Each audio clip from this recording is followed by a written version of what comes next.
আসমান এবং জমিনে যা কিছু আছে সব আল্লাহ পাকের। আর যে সব ফেরেশতারা তার নিকটে আছে তারা সবাই আল্লাহ পাকের বন্দেগী করছে। আল্লাহ পাকের বন্দেগী করার ভিতরে কেউ ত্রুটি করছে না। ইউসাব্বিহুনাল লাইলা ওয়ান নাহারা লা ইয়াফতুরুন, তারা রাত দিন তার প্রশংসা কীর্তনে মাথা নত করে দিয়ে কোন রকমের বিশ্রাম ছাড়া, শৈথিল্য ছাড়া সব আল্লাহ পাকের জিকির করছে, তাসবিহ করছে, আনুগত্য করছে। আকাশের সমস্ত ফেরেশতারা, কত ফেরেশতা তার তো কোনো ঠিক ঠিকানা নাই। কত লক্ষ লক্ষ ফেরেশতা আছে শুধু রুকুর হালতে আছে, কেউ তো সেজদার হালতে আছে, কেউ তো কিয়ামের হালতে আছে। আর যার উপরে যে ডিউটি আছে সেই ডিউটি পালন করছে, সব আল্লাহ পাকের আনুগত্য করে চলছে। এভাবে করে আল্লাহ পাক বলছেন যে আমার আনুগত্য এবং আমার তাসবিহ, আমার গুণকীর্তন করার জন্য সবাই এর মধ্যে ব্যস্ত আছে। ইউসাব্বিহু লিল্লাহি মা ফিস সামাওয়াতি ওয়া মা ফিল আরদ আল মালিকিল কুদ্দুসিল আজিজিল হাকীম। ইউসাব্বিহু লিল্লাহি, তাসবিহ পড়ছে। সাব্বাহা ইউসাব্বিহু তাসবিহান, তাসবিহ পড়েছে, তাসবিহ পড়ছে, তাসবিহ পড়বে। কিয়ামত পর্যন্ত যা কিছু আছে আকাশে, যা কিছু আছে জমিনে, যা কিছু আছে মাঝখানে, সব তাসবিহ পড়ছে কার? আল্লাহ পাকের জিকির করছে, তাসবিহ করছে। হযরত ইউনূস আলাইহিস সালাম মাছের পেটে যখন ঢুকে পড়েছিলেন, যখন নিজের জীবন সম্পর্কে হতাশ হয়ে গিয়েছিলেন, তখন তিনি শুনতে পাচ্ছিলেন চতুর্দিকে যে সমস্ত জলচর প্রাণী আছে, হাত্তাকে সমুদ্রের তলদেশের, দরিয়ার তলদেশের বালুকণা, পাথরের নুড়ি, শৈবাল, সবকিছু থেকে আল্লাহ পাকের জিকির হচ্ছে। ভিতর থেকে আওয়াজ আসতেছে আল্লাহ আল্লাহ আল্লাহ আল্লাহ আল্লাহ আল্লাহ আল্লাহ আল্লাহ আল্লাহ। জোরে বলেন আল্লাহ আল্লাহ আল্লাহ আল্লাহ আল্লাহ আল্লাহ আল্লাহ। হযরত ইউনূস আলাইহিস সালাম তখন বললেন লা ইলাহা ইল্লা আনতা সুবহানাকা ইন্নী কুনতু মিনাজ জালিমিন। লা ইলাহা ইল্লা আনতা, তুমি ছাড়া কোনো ইলাহ নাই। আমি তোমার প্রশংসা করছি, আমি তোমার পবিত্রতা ঘোষণা করছি। আমি নিজের উপর জুলম করেছি। গাছপালা, তরুলতা সব তাসবিহ পড়ছে, জিকির করছে কার? আল্লাহ পাকের। এই জন্য রাসূল কারীম সাল্লাল্লাহু আলাইহি ওয়াসাল্লাম বলেছেন গাছের পাতাটিও ছিল না। প্রয়োজন হলে গাছটা কেটে ফেলো, কিন্তু বিনা প্রয়োজনে গাছের পাতাও ছিল না, কারণ গাছের পাতা আল্লাহ পাকের জিকির করছে। কার জিকির করে? গাছপালা, তরুলতা, কীট পতঙ্গ সব আল্লাহ পাকের তাসবিহ করছে, জিকির করছে। কোরআনে কারীম বলছে ওয়ালিল্লাহি মুলকুস সামাওয়াতি ওয়াল আরদি ওয়া ইলাল্লাহিল মাসির। আকাশ মণ্ডল এবং জমিনের বাদশাহী আল্লাহ পাকের, এবং তারই কাছে আমাদের সকলকে ফিরে যেতে হবে। মালিক হচ্ছেন তিনি। আর তার তাসবিহ আকাশ জমিন, যা দেখতে পাই, যা দেখতে পাই না, এর মধ্যস্থিত যা কিছু আছে সব কিছুই আল্লাহ পাকের তাসবিহ গুণকীর্তনে সব নিরত আছে।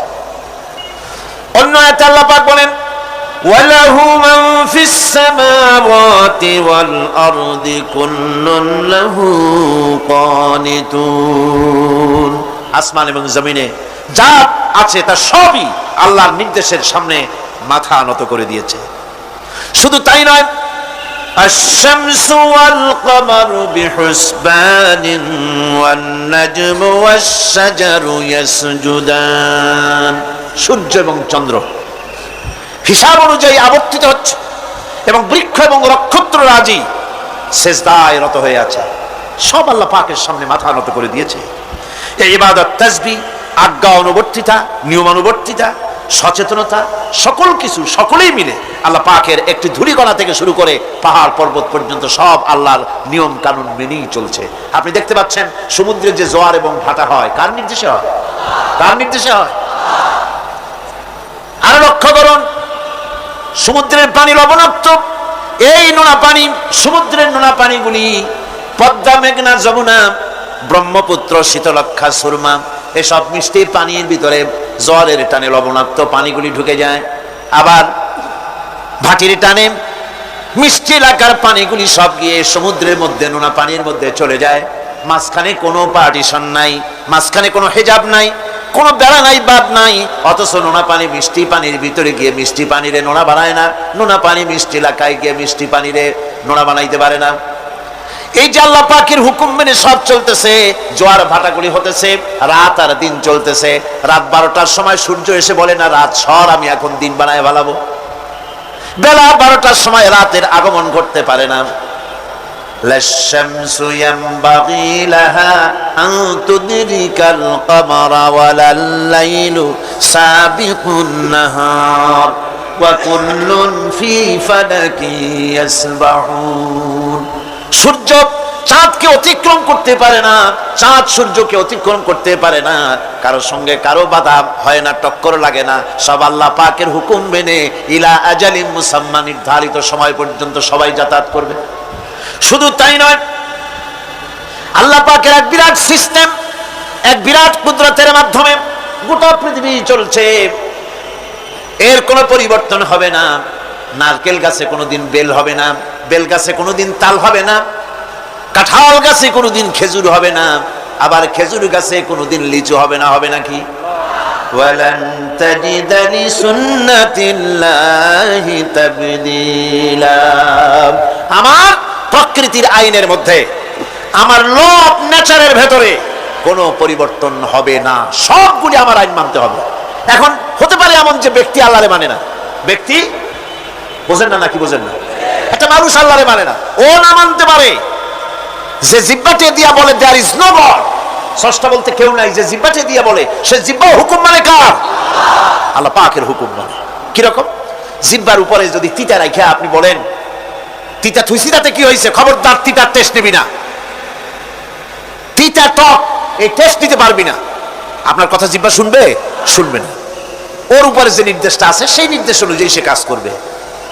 টয়লেটে গিয়ে আপনি না খেলে কবেন যে খবরদার, আমি একটা বিরাট অফিসার, অনেক টাকা পয়সার মালিক, অথবা বিরাট একটা মন্ত্রী টন্ত্রী কিছু একটা, সবাই আমার হুকুম মানে, তোকেও মানতে হবে, খবরদার দুর্গন্ধ যেন নাকের মধ্যে না ঢোকে। নাক আমি চাবি ধরতে পারবো না, শুনবে না কে? শুনবে। নাক হোক, কান হোক, চোখ হোক, মুখ হোক, প্রত্যেকটা অঙ্গ প্রত্যঙ্গ, এগুলি সব হুকুম মানে কার?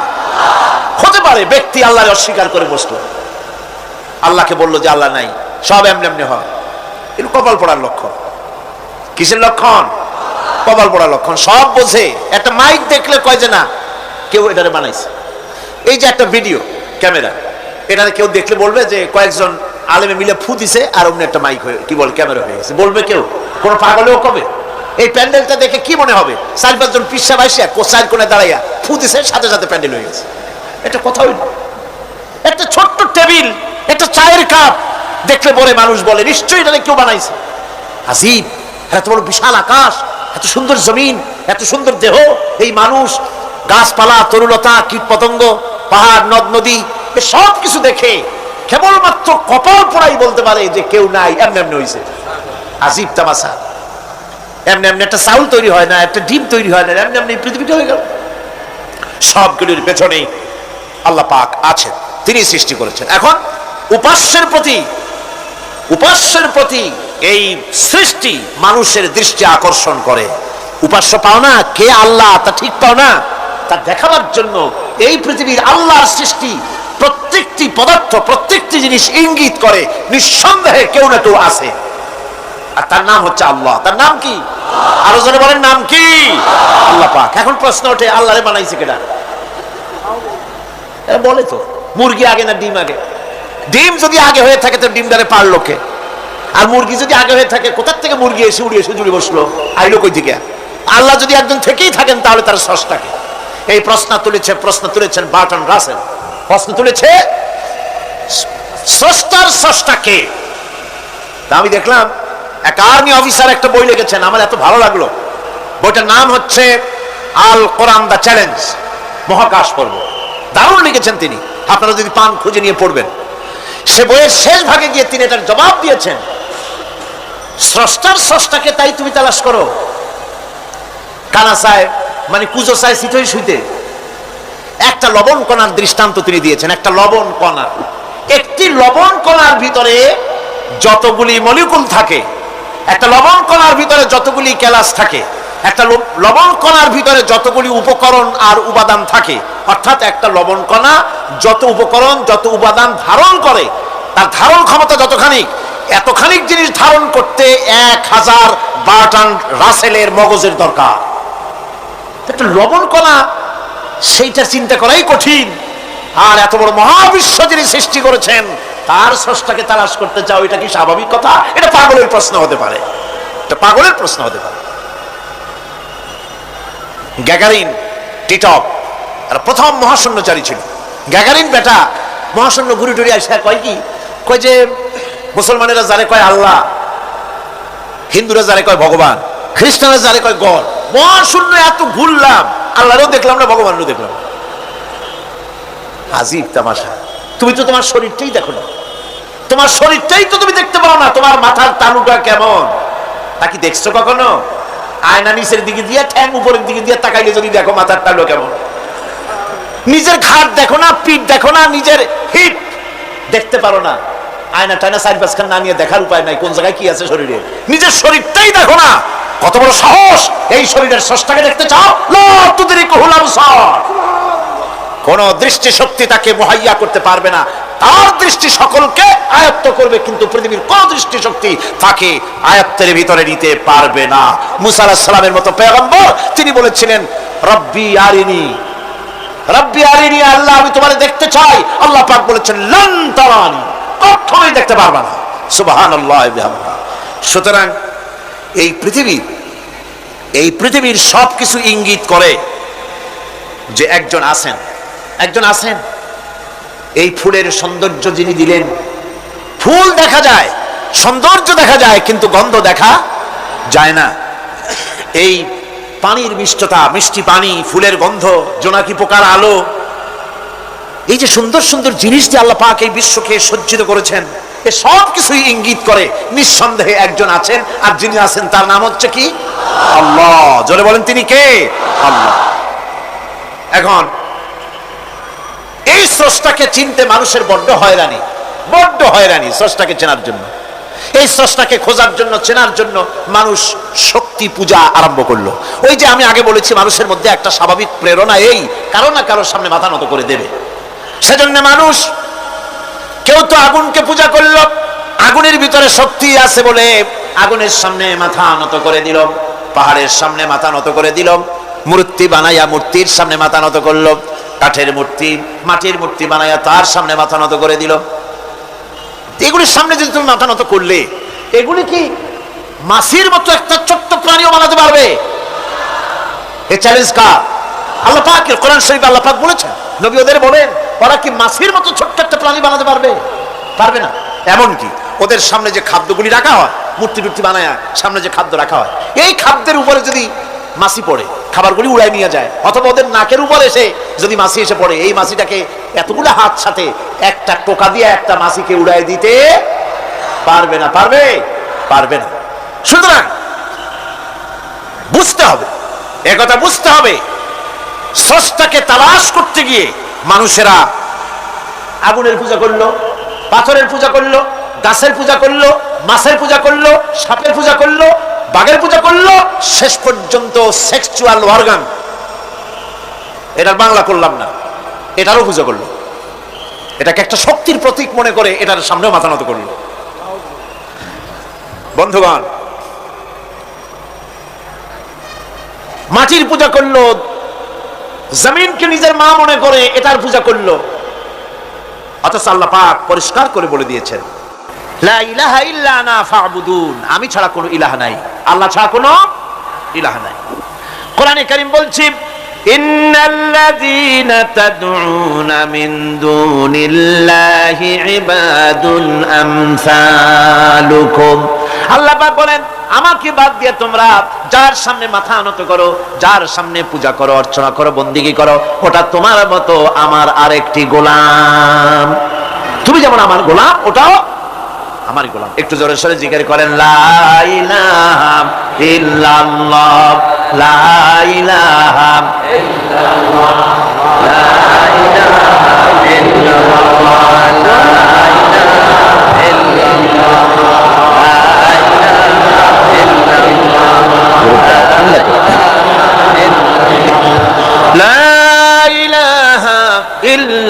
ইল্লাল্লাহু মুহাম্মাদুর রাসূলুল্লাহ। সুতরাং বোঝা যাচ্ছে আল্লাহ হচ্ছেন এক এবং একক। এই আল্লাহ সুবহানাহু ওয়া তাআলা তিনি বলছেন আমাকে বাদ দিয়ে যার সামনে মাথা নত করো ওরা আমার গোলাম। সূর্য কার গোলাম? চন্দ্র কার গোলাম? সাপ বলেন, বাঘ বলেন, আগুন বলেন, সব কার গোলাম? এগুলি সব কার কথা শোনে? আগুন যতই পূজা করেন, আগুনের মধ্যে আপনি পড়লে আগুন কি ছাড়বে? ছাড়বে না।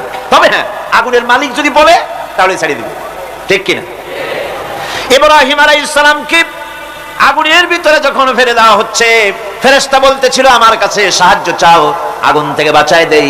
হযরত ইব্রাহিম বলেছিলেন আমার তো পরীক্ষা হতেছে, ইমতিহান হতেছে, আমাকে ডিস্টার্ব করো না, আমি তোমার কাছে কেন সাহায্য চাইবো? আমি আগুনে পুড়লে পরে আমার মাবুদ, আমার খোদা, আমার আল্লাহ তিনি যদি খুশি হন তাহলে আমার এমন আল্লাহকে খুশি করার জন্য 1000 বার পুড়তে রাজি আছি। তোমার কাছে কেন সাহায্য চাইবো? আমি তো অন্ধ, আল্লাহর ইবাদত করি না যিনি আমার দুঃখ দুর্দশা নিজের চোখে না দেখেন। আগুনের মধ্যে পড়ে গেলেন। আল্লাহ পাক আগুনকে অর্ডার করে দিলেন, ইয়া নারু কুনি বারদাও ওয়া সালামান আলা ইব্রাহিম। আগুন আমার ইব্রাহিমের জন্য ঠান্ডা হয়ে যা, শান্তিদায়ক ঠান্ডা হয়ে যা। তাহলে দেখা গেল আগুনের মালিক হচ্ছেন আল্লাহ পাক। আল্লাহ পাক আজও যদি কোনো পূজা করা লাগবে না আগুনের, আগুনের পূজা করা তো হারাম। আগুন হচ্ছে আল্লাহর গোলাম, আল্লাহর সৃষ্টি, এটা হচ্ছে মাখলুক, আল্লাহ হচ্ছেন খালিক। বিশ্ব কবি সম্রাট আল্লামা ডক্টর ইকবাল কি সুন্দর করে বলেছেন, আজ ভি হো জো ইব্রাহিম কা ইমা पैदा, आज भी हो जो इब्राहिम का ईमा पैदा, आग कर सकती है एक अंदाज गुलिस्तान पैदा।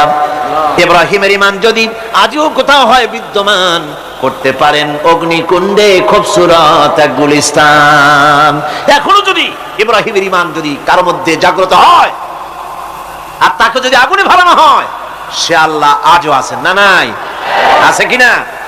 আল্লাহু লা ইলাহা ইল্লা হুয়াল হাইয়ুল কাইয়্যুম। পড়েন সবাই, আল্লাহু লা ইলাহা ইল্লা হুয়াল হাইয়ুল কাইয়্যুম। তিনি সদা জাগ্রত, তিনি চিরঞ্জীব। সুতরাং মহান শক্তিধর আল্লাহ পাক, তার হচ্ছে সব গোলাম। তুমি গোলাম হইয়া আর এক গোলামের কাছে হাত পাতো, সে তোমারে কিচ্ছু দিতে পারবে না।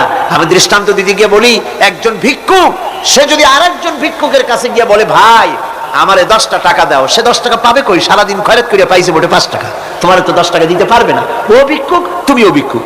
সুতরাং গোটা বিশ্ববাসী হচ্ছে আল্লাহ পাকের কাছে ভিক্ষুক। সবগুলি কি ভিক্ষুক? প্রধানমন্ত্রী হোক, প্রেসিডেন্ট হোক, প্রধান সেনাপতি হোক, আল্লাহ পাকের দরবারে এগুলি কিচ্ছুই না, গোলাম। এগুলি সব কি? গোলাম আর গোলাম। সুতরাং মাথা নত করা যাবে না কারোর সামনে। এই প্রকৃতি, এই নেচার শেখাচ্ছে একজন আছেন, সেটাকে বুঝতে হবে। বোঝার জন্য আল্লাহ কি দিয়েছেন? কি বোঝার জন্য আল্লাহ পাক মানুষকে ব্রেন দিয়েছেন, বিবেক দিয়েছেন। শোনার জন্য কান দিয়েছেন, দেখার জন্য চোখ দিয়েছেন।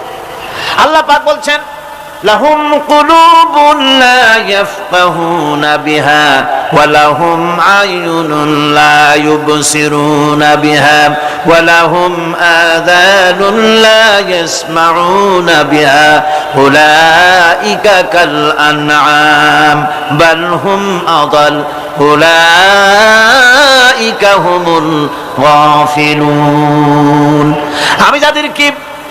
আমি যাদেরকে কান দিয়েছিলাম, কলব দিয়েছিলাম, বিবেক দিয়েছিলাম, বিবেক দিয়ে সব বুঝলো, কিন্তু আমারে বুঝলো না।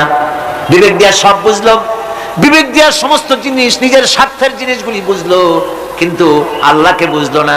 কান দিয়েছিলাম শোনার জন্য, গান শুনলো, বাজে কথা শুনলো, সব শুনলো, কিন্তু হকের দাওয়াত তার কানের মধ্যে ঢুকলো না। হক বুঝলো না, হক শুনলো না, হক দেখলো না, সত্যকে চিনতে পারলো না। আল্লাহ পাক বলেন, উলাইকা কাল আনআম, এরা হলো চতুষ্পদ জানোয়ার, জানোয়ার পশু।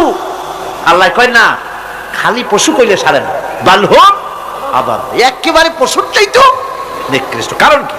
কারণ হলো পশু অবিশ্বাসী নয়, পশু অবিশ্বাসী নয়, পশু কাফের নয়, পশু মুশরিক নয়, পশু মুরতাদ নয়, পশু নাস্তিক নয়, ঠিক কিনা? সুতরাং পশুর চাইতেও খারাপ, পশুর চাইতেও খারাপ। পশু যেটা বোঝে তাও বোঝে না। পশু তো অন্তত মালিকের আনুগত্য করে, তার কথা শোনে, যার খায় তার কথা শোনে।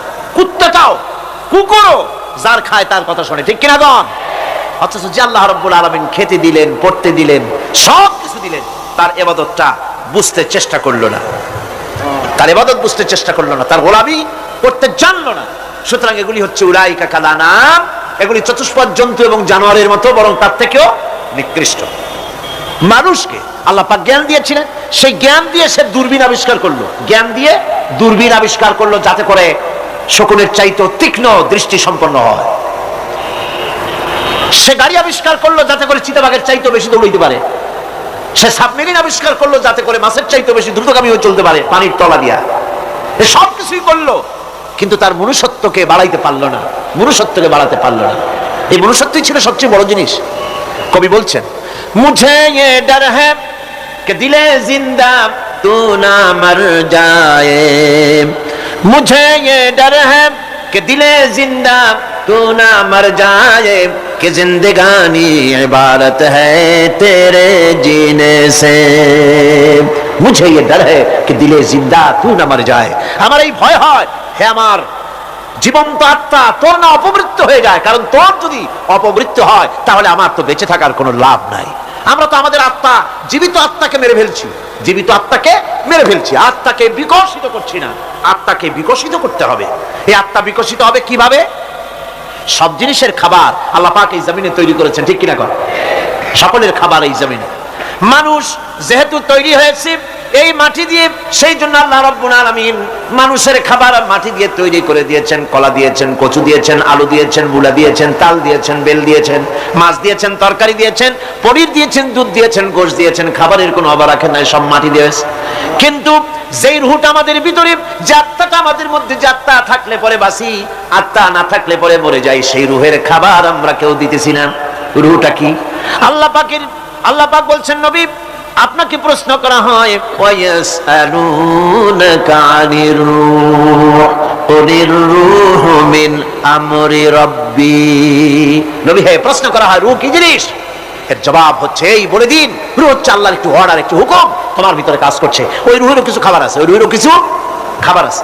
সেই রূহকে খাবার জমিনে তৈরি হবে না। রূহ গোশত খাবে না, পনির খাবে না, দুধ খাবে না, সর খাবে না, ফল খাবে না, কি খাবে? রূহের খাবার। যেহেতু রূহ এই পৃথিবীতে তৈরি হয় নাই, রূহ এসেছে আলমে আরওয়াহ থেকে, সেজন্য রব্বুল আলামিন রূহের খাবার পাঠিয়েছেন লৌহ মাহফুজ থেকে। আল্লাহ পাক কোরআনে কারীমকে রূহের খোরাক করে পাঠিয়েছেন। রূহকে যদি বাঁচাতে চান তাহলে তার একমাত্র খাদ্য হতেছে তেলাওয়াতে কোরআন, তেলাওয়াতে কোরআন। যত তেলাওয়াত করবেন ততই মজা লাগবে। সুবহানাল্লাহ, কোন সুবহানাল্লাহ। একটু হারাম শরীফ থেকে বেড়ায় আসেন। টাকা পয়সা যাদের আছে তাদের বলছি, পয়সা করি যাদের আছে, সিঙ্গাপুর বেড়ায়। আর সিঙ্গাপুর বেড়ায় করবা কি? মার্কেটিং ছাড়া আর কিছুই নেই। সিঙ্গাপুর, ব্যাংকক, হংকং এই সমস্ত জায়গায় ঘুরে টুরে আসে, খুব দেখে আসছে। টাকা নষ্ট করে লাভ নাই, বরং পয়সা করি যদি আল্লাহ দিয়ে থাকেন হজ তো করবেনই। পয়সা করি বেশি থাকলে রমজান মুবারকে ওমরা করে এসেন। রাসূল কারীম সাল্লাল্লাহু আলাইহি ওয়াসাল্লাম বলেছেন, যে ব্যক্তি রমজান মুবারকে ওমরা করলো সেজন্য আমার সাথে হজ আদায় করলো। কেন বলছি? এই জন্য বললাম, আল্লাহ পাক আমাকে কয়েকবার নসিব করেছেন। সেখানে যখন রমজান মুবারকে যখন তেলাওয়াত হতে থাকে তারাবিহের ভেতরে, মনে হচ্ছে যেন আকাশ থেকে ওই নাজিল হতেছে। মানুষের চোখের পানি, নাকের পানি একাকার হয়ে যায় হারাম শরীফের ভিতরে। সেখানে তো মুনাজাত সারা বছর মুনাজাত হয় না, মুনাজাত হয় রমজান মুবারকে বেতেরের নামাজের ভিতরে। বেতেরের নামাজের ভিতরে ইমাম সাহেব হাত তুলে মুনাজাত করেন। অন্তত 8 থেকে 10 লক্ষ মানুষ হজের মৌসুমের মতো কামতে কামতে পাগল হয়ে যায়। কোরআন কি মজা! কোরআন হচ্ছে রুহের খাবার। আমরা তো রুহের খাওয়াই না, ঘোড়ার উপরে চড়ি, গাধার উপরে চড়ি, ঘোড়ারে গাধারে জন্মের মতো মুঠেই খাইতে দেই না, নিজে খাই জন্মের মতো। খাইয়া ঘোড়ারে খাইতে দেওয়া হয় না, গাধারে খাইতে দেওয়া হয় না। ফলে ওর উপরে যখন সওয়ার হয় তখন ঘোড়া গাধা না খাইতে খাইতে একদিন চার ঠ্যাং চার দিকে দিয়া জায়গায় সিটে মরা ছাড়া আর কোনো পথ থাকে না। আমাদের মানুষেরা খায় কি? সুবহানাল্লাহ। এই যে শবে বরাত আসতেছে, কি যে খাবে! দিশা আগের থেকে লিস্ট তৈরি হয়ে যায় কতটা আইটেম তৈরি করা হবে। রমজান মাসে আল্লাহ একটু কম টম মান্দায় খাবে, একটা রমজান মাস আল্লাহ দিলেন, সেই রোজার মাসে যে সারাদিন খায় না, এটাকে উসুল করে ইফতারের সময় সে যে কত খাবার, চোখ সানা বড় হয়ে যাবে দেখুন। পেঁয়াজি, বেগুনি, হালিম, শরবত, তরমুজ, বেল, কলা, কচু, না কি খাইতে খাইতে মাগরিবের রক্ত শেষ।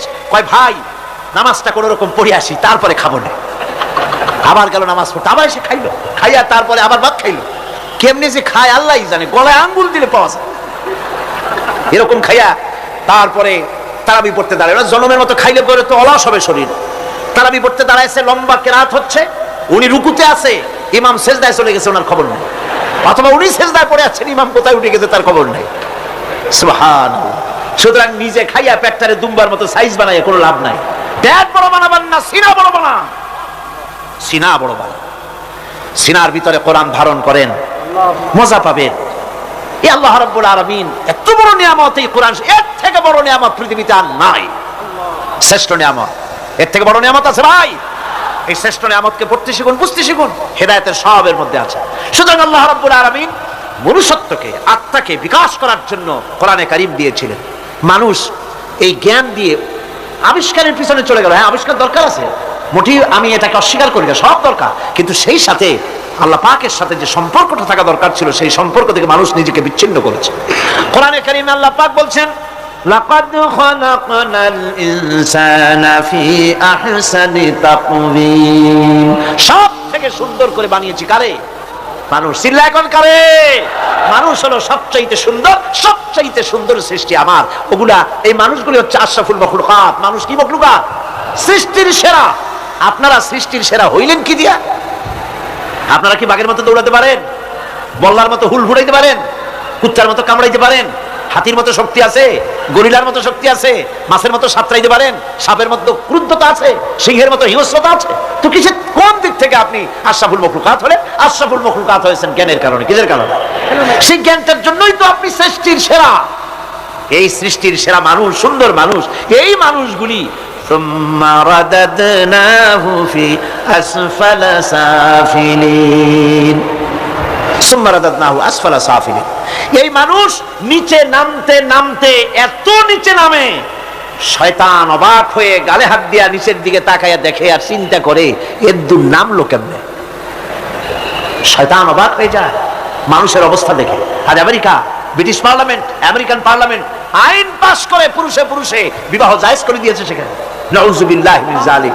শয়তানের চাইতে অনেক কিছু, শয়তান ওই সব কাম জানেও না, বোঝেও না। শয়তান তো ভালো, কুত্তাও জানে না, ঠিক কিনা কন? কুকুরেও সমকামিতা করে না, শুয়ারেও করে না, গাধায়ও করে না। মানুষ কোথায় নামছে? এই মানুষ সৃষ্টির সেরা বানিয়েছিলাম, শয়তানের চাইতে নিকৃষ্ট হয়ে গেল। আল্লাহ পাক বলেন, ইল্লাল্লাযীনা আমানু ওয়া আমিলুস সালিহাতি ফালাহুম আজরুন গায়রু মামনুন। কিন্তু যারা ঈমান এনেছে, আমলে সালেহ করেছে, তাদের জন্য রয়েছে অফুরন্ত পুরস্কার। এই অফুরন্ত পুরস্কার আল্লাহ রাব্বুল আলামিন দান করবেন যারা নাকি মুমিন বান্দা, যারা নাকি ইবাদত করবে তাদের জন্য। এখন আমি আপনাদেরকে বলতেছিলাম যে ইবাদত গোলামি অর্থে, এর গোলামির পূর্ণ অর্থ সেটা হচ্ছে যে ব্যক্তি, পরিবার, সমাজ, রাষ্ট্র, জীবনের সকল ক্ষেত্রে গোলামি করতে হবে কার? আল্লাহ পাকের। এই ইবাদত শব্দটাকে কোরআনে কারিমে কয়েকটা অর্থে ব্যবহার করা হয়েছে, সে অর্থগুলি আমাদের জানা দরকার। যেমন ইবাদত এবং দাসত্ব অর্থে আল্লাহ পাক বলছেন, ثم أرسلنا موسى وأخاه هارون بآياتنا وسلطان مبين। অতঃপর মুসা এবং তার ভাই হারুনকে আমার নিদর্শন দিয়ে তাদেরকে সুস্পষ্ট রূপে প্রমাণ সহ ফেরাউন এবং তার সভাসদের কাছে আমি পাঠিয়ে দিলাম।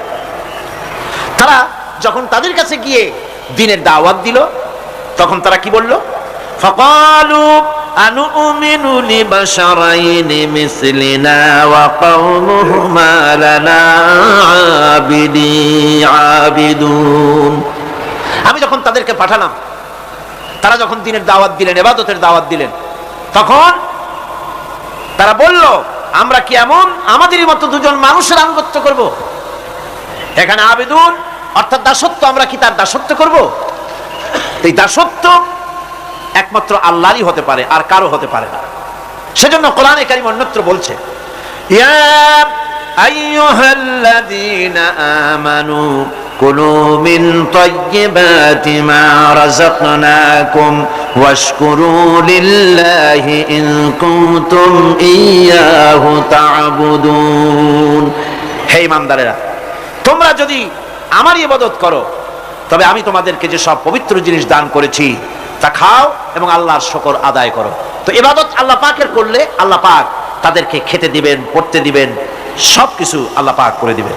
তো আল্লাহ পাকের ইবাদত করতে হবে, আল্লাহ পাকের উপর ঈমান আনতে হবে, আর তাগুতকে অস্বীকার করতে হবে। অন্য আরেকটি আয়াতে কথাটা এভাবে এসেছে, ফামান ইয়াকফুর বিত-তাগুতি ওয়া ইউমিন বিল্লাহি ফাকাদ ইসতামসাকা বিল উরওয়াতিল উসকা লাউ ফিসামা লাহা ওয়াল্লাহু সামিউন আলীম।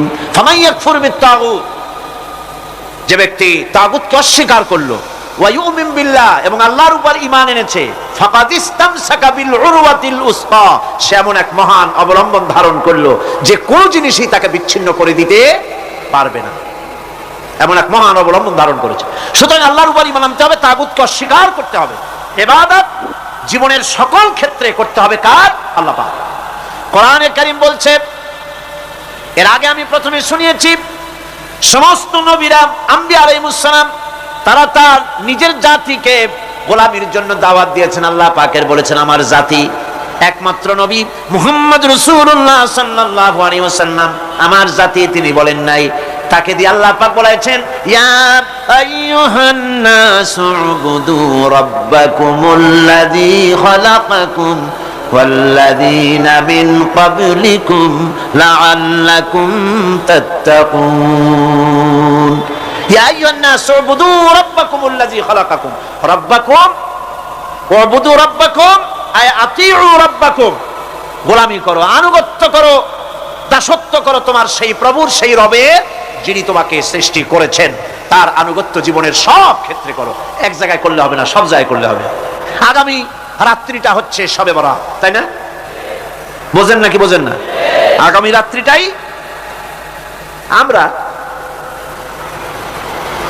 হচ্ছে সেই ধরনের মানুষ, মিনিমাম লেবার ম্যাক্সিমাম প্রফিট। অল্প কাজ করে বেশি প্রফিট যদি করা যায়, আমরা সেই পক্ষে বেশি। শবে বরাত, শবে কদরে ইবাদত করিয়া জীবনের সব গুনাহ মাফ করাইতে চাই, আর করাইয়া মনে করলাম, বিশ্বাস করলাম যেটা এইভাবে হয়, কিন্তু পরের দিন থেকে আবার যেরকম ছিল মানুষ সেরকম হয়ে যায়। সারা রাত জাগলো শবে বরাতে, সারা রাত জাগলো। সকালবেলায় যে ব্যবসায়ী সারা রাত জাগলো, সকালবেলায় দোকানে দিয়ে ওজনে কম দেওয়ার অভ্যাসটার পরিবর্তন হইল না। যে কৃষক সারা রাত জাগলো, পরের দিন জমিনের আইল খেলার অভ্যেসটা পরিবর্তন হলো না। যে ব্যক্তি মিথ্যা কথা বলতো, চুরি করতো, ডাকাতি করতো, যে অফিসার সারা রাত জেগেছেন, পরের দিন অফিসে গিয়ে তার ঘুষ খাওয়ার বদভ্যাস থেকে তিনি নিজেকে বিরত রাখতে পারেননি। তাহলে এই শবে বরাত করে রাত জেগে ফায়দা কতটুকুন? কতটুকুন ফায়দা? হ্যাঁ, ফায়দা কিছু আছে, ফায়দা আছে। সেটা হলো পায়াস খাওয়া, সেটা হলো গোশত খাওয়া, রুটি খাওয়া, এই ফায়দা তো হবেই, এগুলি হয়। কিন্তু আপনার মূল ফায়দা হবে কি করে যদি আপনার অভ্যাসের পরিবর্তন না হয়? কথা বোঝেন কিনা? কথা বোঝেন কিনা? মূল অভ্যাসের তো পরিবর্তন করতে হবে। একজন মাঠে মাঠে ঘুরছে, আর এক পাগল এসে জিজ্ঞেস করছে, ঘুরছো কেন? ঘুরবো না, আগামীকাল কোরবানির দিন, গরু তালাশ করতেছি, গরু পাচ্ছি না, বাজারে টাজারে ঘুরলাম, আবার আর এক বাজারে যাচ্ছি। বাজারে বাজারে গরু কেন? মাঠে কত গরু আছে, একটা ধরে জবাই দিলেই তো হয়। লোকটি বলছে, দেখো পরের গরু জবাই দিলে তাতে গোনা হবে। কয় না, তুমি অঙ্ক বোঝো না। গরু জারি হোক, কোরবানির দিনে গরু জবাও যদি করো তাহলে সব একটা হবে। কোরবানি উপলক্ষে জবাও করছে, একটা সব পাবে না? তো কোরবানির জন্য একটা সব হবে, আর চুরির জন্য অবশ্যই একটা পাপ হবে। কোরবানি যখন দিবা, তো কোরবানির সব আর চুরির পাপ ভগ্নাংশের মতো কাটাকাটি হয়ে যাবে, গোশত খাবা ফাও। তো মানুষের অবস্থা তো তাই হয়েছে। মানুষের অবস্থা হয়েছে, শবে বরাতে সারা রাত জাগবো, কান্দাকাটি করবো, ফাও ফাও গুনাহ মাফ হয়ে যাবে, আর গোশত রুটি তো আসি, যদ্দূর পারলাম খাইলাম। পরের দিন টু ফুর্তি, নো চিন্তা। নাউযুবিল্লাহি মিন যালিক। এই কান্দারও দাম নাই, আর এই ধরনের রাত জাগারও দাম নাই।